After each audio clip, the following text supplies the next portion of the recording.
Schulte and Will here breaking down everything about Oregon's win over, I was about to say Portland State. Some people comparing PSU, Penn State to Portland State in the YouTube chat over Penn State in the Big Ten championship game, 45-37 the final. If you want to check in on the YouTube chat, you can. Also on the Vancouver Ford text line, I actually saw a pretty fun text that pointing out about 10 minutes ago, the only team ever to beat OSU, Ohio State, University of Michigan, Michigan State, and Penn State in a single season.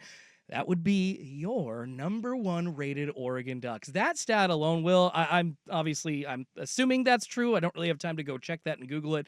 But if that is true, that is a pretty glaring stat. And I think just that alone should vault Oregon up into at least the conversation of other elite blue blood schools in college football. I don't think you want to be a blue blood. You want to be a new blood. And what I mean by that is you've created your own path. You're not a blue blood. I would look at you similar, although maybe not. Maybe you want to be UConn basketball in about 5 to 10 years because UConn basketball is actually won. But like in my eyes, so my generation, we've grown up with UConn men's basketball winning and winning all the time. Yeah. And then, when I talk with older generations or, like my parents or aunts, uncles, people talk about, well, UConn isn't a blue blood. It's like, I disagree. They've won more than Kentucky and Duke have in my lifetime, so they should be a blue blood. And I think that obviously Oregon has to win. They haven't done that yet. But there is something to be said about being a part of that new blood. Like if you ask someone who's probably in their 50s, they remember when Oregon sucked. They remember when, the only wins Oregon or Oregon State were getting were against each other. But for most of my lifetime, Oregon's been the power, whether it was in the Pac-10, the Pac-12, or now the Big Ten. I tweeted it out. Oregon beat Michigan, Ohio State, and Penn State all in the same year. It's the most impressive Big Ten season for a team since when? When's the last Big Ten champion that wasn't Ohio State, Michigan, or Penn State? You have to go back a ways, I think. Right. So Oregon did something where they took the three traditional powers of a conference, and in the first year that they were in that conference, they beat them. And they beat them comfortably. It's a very impressive year. This is so far the best regular season that Oregon Ducks football has ever had. It's pretty awesome reveling in this just as a fan that sat through some disappointing, almost theirs over and over again. Seeing Oregon get to 4-0 against beating Michigan, that massive upset in the, I think 2004 after Joey Harrington left, led by Jason Fife. Kind of hoping maybe Oregon was going to get to that next point in their program.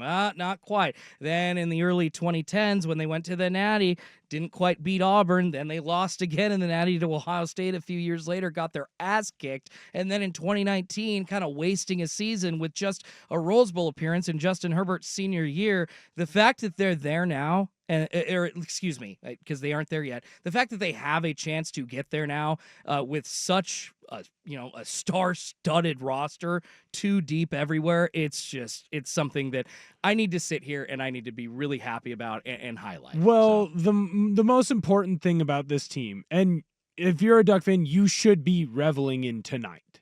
This is impressive. What you have done so far, it's the most impressive season that you've had in school history.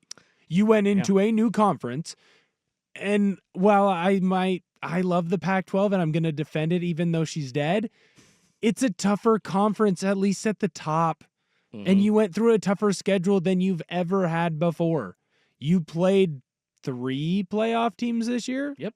You played Boise State, you played Ohio State, and you played Penn State. And you beat them all, right? And you should be happy. You should be excited. And the difference between this team and the Mariota Mark Helfrich team, and the difference between the Darren Thomas Chip Kelly team. Yeah.